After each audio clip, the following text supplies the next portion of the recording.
नमस्कार मित्रांनो, आज आपण एक अशी गुंतवणूक योजना जाणून घेणार आहोत जी आपल्याला कमी जोखमीने दीर्घकालीन लाभ देऊ शकते. होय, मी बोलत आहे SIP म्हणजे सिस्टमॅटिक इन्व्हेस्टमेंट प्लॅन बद्दल. SIP काय आहे, त्याचे फायदे काय आहेत, कसे सुरू करावे आणि गुंतवणुकीत होणारी रोपी कॉस्ट ॲव्हरेजिंग म्हणजे काय. चला तर मग या सर्व महत्त्वाच्या मुद्द्यांवर आज सविस्तर चर्चा करूया. सुरुवात करूया काही महत्त्वाच्या प्रश्नांनी जे आपल्या मनात नेहमीच प्रश्न येत असतात. SIP म्हणजे काय आणि ती कशी कार्य करते, SIP सुरू करण्यासाठी कोणती प्रक्रिया आहे, SIP कसे सुरू करायचे, त्यासाठी कोणती कागदपत्रे आणि प्रक्रिया आवश्यक आहेत, SIPचे कोणते फायदे आपल्याला होऊ शकतात, सिस्टमॅटिक इन्व्हेस्टमेंट प्लॅनचे कोणते दीर्घकालीन आणि अल्पकालीन फायदे असू शकतात. रुपी कॉस्ट ॲव्हरेजिंग ही संकल्पना नेमकी काय आहे, SIP मध्ये रुपी कॉस्ट ॲव्हरेजिंगचा फायदा कशा प्रकारे होतो, SIP सुरू करताना कोणत्या गोष्टी लक्षात घेतल्या पाहिजे, SIP सुरू करताना कोणत्या जोखमींची आणि आपण कोणती काळजी घेतली पाहिजे, SIP द्वारे नियमित गुंतवणूक कशी केली जाते आणि ती किती फायदेशीर असू शकते, SIP मध्ये नियमित गुंतवणूक महत्त्वाची का आहे, SIP मध्ये गुंतवणुकीसाठी योग्य वेळ कोणती असली पाहिजे, SIP सुरू करण्यासाठी आणि गुंतवणूक करण्यासाठी योग्य काळ किंवा वेळ कोणती असते, SIP आणि एक रकमी गुंतवणूक यामध्ये काय फरक आहे, SIP आणि एक रकमी म्हणजेच लमसम गुंतवणुकीच्या तुलनेत SIP का चांगला पर्याय आहे, SIP मध्ये लवचिकता कशी मिळवता येईल, SIP मध्ये मासिक रक्कम कशी बदलवता येते आणि त्याचे परिणाम काय असतात, दीर्घकालीन आर्थिक नियोजनासाठी SIP का आवश्यक आहे, SIP कसे तुमच्या दीर्घकालीन आर्थिक नियोजनासाठी योग्य आहे. मित्रांनो, सुरुवात करूया. तत्पूर्वी आपण जर चॅनलवर नवीन असाल आणि आपल्याला नेहमीच आर्थिक अपडेट राहायचं असेल तर चॅनलला सबस्क्राईब करायला विसरू नका. सुरुवात करूया एका मुद्द्याला. SIP म्हणजे काय, SIP ही संकल्पना नेमकी काय आहे. तर SIP म्हणजे सिस्टमॅटिक इन्व्हेस्टमेंट प्लॅन, जी एक नियोजित पद्धत आहे ज्यामध्ये आपण ठराविक रक्कम नियमितपणे नियमित अंतराने म्युच्युअल फंडात गुंतवतो. ही रक्कम मासिक, तिमाही किंवा अर्धवार्षिक आधारावर असू शकते. SIP मुळे एकाच वेळी मोठी रक्कम गुंतवण्याची गरज नसते, त्यामुळे आपण आपल्या आर्थिक परिस्थितीनुसार हळूहळू गुंतवणूक करू शकता. SIP कशी सुरू करावी, SIP सुरू करणे खूप सोपे आहे. तुम्ही काही स्टेप फॉलो करू शकता, जसे की प्रथम योग्य म्युच्युअल फंड निवडा, मग KYC नो युअर कस्टमर प्रक्रिया पूर्ण करा. तुम्हाला SIP सुरू करण्यासाठी म्युच्युअल फंड हाऊसच्या वेबसाईटवर जाऊन SIP रजिस्टर करायचे आहे. दरमहा किती रक्कम गुंतवायची याचा निर्णय आधीच घ्या आणि बँकेतून ऑटो डेबिटची परवानगी घ्या. आता तुम्ही निवडलेल्या प्लॅननुसार प्रत्येक महिन्याला गुंतवणूक आपोआप होईल. SIPचे नेमके कोणते फायदे तुम्हाला होऊ शकतात. सिस्टमॅटिक इन्व्हेस्टमेंट प्लॅनचे अनेक फायदे आहेत, जसे की नियमित गुंतवणूक. SIP तुम्हाला नियमितपणे गुंतवणूक करण्याची सवय लावते, जी दीर्घकालीन संपत्ती निर्माण करते. कमीत कमी जोखीम. नियमित गुंतवणुकीमुळे बाजाराच्या चढ उतारांमध्ये जोखीम कमी होत असते. लवचिकता. तुम्ही तुमच्या सोयीप्रमाणे मासिक गुंतवणूक रक्कम वाढवू किंवा कमी करू शकता. रुपी कॉस्ट ॲव्हरेजिंगचा फायदा. SIP मुळे तुम्हाला मार्केटच्या चढ उतारांमध्ये सरासरी किमतीत युनिट्स मिळत असतात. कंपाऊंडिंगचा फायदा. लांब कालावधीत गुंतवणुकीवर मिळणारे व्याज आणि उत्पन्न एकत्रित होऊन मोठ्या परताव्याचे रूप घेत असतात. रुपी कॉस्ट ॲव्हरेजिंग म्हणजे काय हे समजून घेऊया. रुपी कॉस्ट ॲव्हरेजिंग ही SIPची अत्यंत महत्त्वाची संकल्पना आहे. बाजार कधी चढतो तर कधी उतरतो आपल्याला माहिती नसते, पण SIP मुळे बाजार कमी असताना आपल्याला अधिक युनिट मिळतात आणि बाजार चढत असताना कमी युनिट मिळतात. यामुळे सरासरी किमतीत कमी होऊन दीर्घकालीन लाभ मिळवणे सोपे होते. SIP बाबत कोणती काळजी आपण घेतली पाहिजे.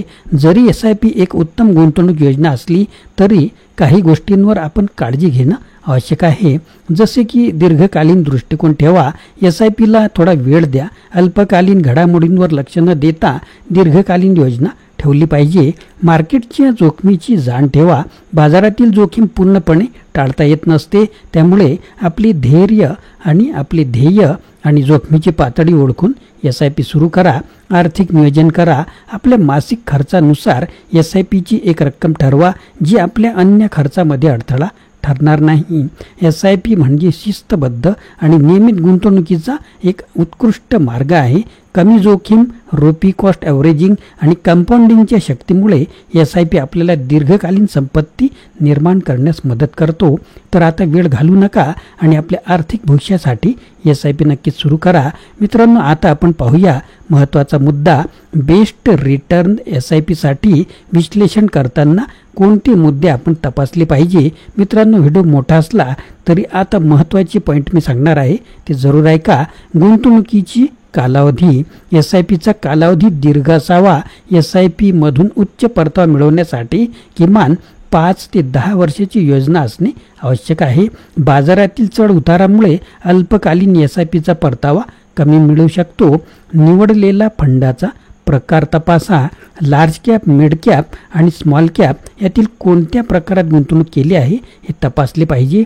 लार्ज कॅपमध्ये स्थिरता असते, परंतु मिड कॅप आणि स्मॉल कॅपमध्ये जोखीम जास्त असली तरी उच्च परतावा मिळण्याची शक्यता असते. याबद्दल सविस्तर माहिती हवी असल्यास कमेंट बॉक्समध्ये कळवा. त्याबद्दल मी नक्कीच एक व्हिडिओ वेगळा बनवू शकेल. रिटर्नचा इतिहास. फंडाने मागील 5, 7 किंवा 10 वर्षात दिलेले परतावे तपासा, पण केवळ भूतकाळातील परतावे पाहणे पुरेसे नसते. त्या मागील फंड मॅनेजरची कौशल्ये, फंड हाऊसची साखळी आणि मार्केटिंगची स्थिती हे सुद्धा लक्षात घेतलं पाहिजे. फंड मॅनेजरचा अनुभव किती आहे. फंड मॅनेजरचे अनुभव आणि त्याची स्ट्रॅटेजी तपासणे महत्त्वाचे असते. अनुभवी मॅनेजर जो बाजारातील बदल समजून घेऊ शकतो, तो चांगल्या गुंतवणूक निर्णयांमध्ये मदत करू शकतो. रुपी कॉस्ट ॲव्हरेजिंग पाहणे. बाजारातील चढ उतारांमध्ये रुपी कॉस्ट ॲव्हरेजिंगमुळे गुंतवणूकदाराला कमी किमतीत जास्त युनिट खरेदी करण्याची संधी मिळते. या संकल्पनेमुळे SIPचा दीर्घकालीन फायदा जास्त मिळतो. फंडचा एक्सपेन्स रेशो. एक्सपेन्स रेशो म्हणजे फंडाच्या व्यवस्थापनासाठी फंड हाऊसकडून घेतली जाणारी फीज. कमी एक्सपेन्स रेशो असलेल्या फंडामध्ये गुंतवणूक करणे चांगले, कारण त्यामुळे निव्वळ परतावा जास्त मिळतो. जोखीम आणि स्थिरता. SIPची जोखमीची पातळी तपासावी. जोखीम जास्त असलेल्या फंडामध्ये परतावा जास्त मिळू शकतो, परंतु बाजाराच्या अस्थिरतेच्या वेळी ती गुंतवणूक कमी किमतीची होऊ शकते. फंडचा AUM म्हणजेच ॲसेट अंडर मॅनेजमेंट. फंडाची एकूण मालमत्ता AUM पाहणे महत्त्वाचे असते. जास्त AUM असलेले फंड प्रामुख्याने जास्त विश्वासू असतात, कारण त्याच गुंतवणूकदारांचा आत्मविश्वास असतो. फंडांचे बेंचमार्क परतावे म्हणजेच फंडाने त्याच्या बेंचमार्कशी कसा परतावा दिला आहे हे तपासणे आवश्यक असते.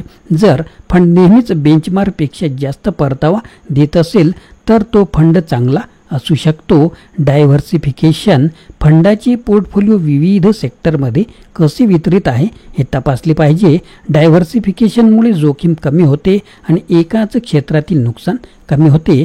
मित्रांनो, तुमच्या माहितीसाठी सांगतो, आपण एक SIP किंवा एक म्युच्युअल फंड म्हणतो, परंतु त्याच्या आतमध्ये 50 ते 60 कंपन्या असतात ज्यामध्ये आपला पैसा इन्व्हेस्ट होतो. याबद्दल सविस्तर माहिती हवी असेल तर जरूर कमेंट बॉक्समध्ये कळवा की एका SIPमध्ये किती आणि कोणत्या कंपन्या असू शकतात. मी उदाहरणार्थ म्हणून तुम्हाला पूर्ण प्रॅक्टिकल त्यात करून दाखवेल. आता आपण पाहूया की SIPचे विश्लेषण करताना फक्त परताव्यावर लक्ष न देता त्यातील जोखीम, फंड व्यवस्थापन, एक्सपेन्स रेशो आणि गुंतवणुकीचे विविध घटक देखील तपासणे आवश्यक आहे. हे सर्व मुद्दे तपासून योग्य SIP निवडणे फायदेशीर ठरते. आता तुमच्या मनात एक प्रश्न येत असेल की 2024 मधील भारतातील काही फायदेशीर SIP कोणत्या आहेत. त्याचं उत्तरसुद्धा मी देतो. Nippon India small cap fund हा फंड छोट्या कंपन्यांमध्ये गुंतवणूक करून दीर्घकालीन वृद्धी मिळवतो. याने 2023मध्ये 48.9% परतावा दिला आहे अशी हिस्ट्री आहे आणि या फंडाचे विविध सेक्टरमध्ये वितरण आहे, जसे की इंडस्ट्रियल, फायनान्शियल सर्व्हिसेस, टेक्नॉलॉजी.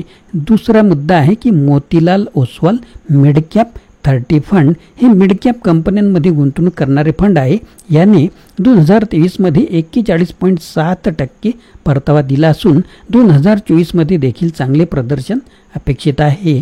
तिसरा आहे की मॅक्स लाईफ हाय ग्रोथ फंड. हा मिड कॅप आणि मल्टी कॅप इक्विटी फंड आहे जो दीर्घकालीन वाढीसाठी उपयुक्त आहे. 5 वर्षात या फंडाने 25.2% परतावा दिला आहे. दुसरा आपला फंड आहे आदित्य बिर्ला सन लाईफ इंडस्ट्रियल मल्टीप्लायर फंड. हा फंड मोठ्या कंपन्यांमध्ये गुंतवणूक करतो आणि 5 वर्षात 19.2% परतावा यांनी दिला आहे. तुम्ही या योजनांचा अभ्यास करून आपल्या गुंतवणूक गरजांनुसार योग्य SIP निवडू शकता. यासाठी तुम्ही तज्ज्ञांचा सल्ला जरूर घ्यावा. हे फक्त आपल्या अभ्यासासाठी दिलेले उदाहरणं आहेत. यांची रेशो हे बदलते असू शकतात. अधिक माहितीसाठी तुम्ही त्यांच्या वेबसाईटवर पाहू शकता, जसे की पॉलिसी बाजार आणि फिनकॅश यामध्ये तुम्ही ही चौकशी करू शकता. जर तुम्हाला याचे पण प्रॅक्टिकल पाहिजे असेल तर जरूर कमेंट बॉक्समध्ये कळवा की तुम्हाला नेमके कोणत्या माहितीचे प्रॅक्टिकल त्या वेबसाईटवरून किंवा ॲपमधून हवे असेल तर जरूर कळवा. जर तुम्हाला हा व्हिडिओ आवडला असेल तर नक्कीच लाईक करा, शेअर करा आणि आमच्या चॅनलला सबस्क्राईब करायला विसरू नका. तुमच्या SIP संबंधित काही पण प्रश्न असतील कमेंट बॉक्समध्ये विचारायला विसरू नका. धन्यवाद.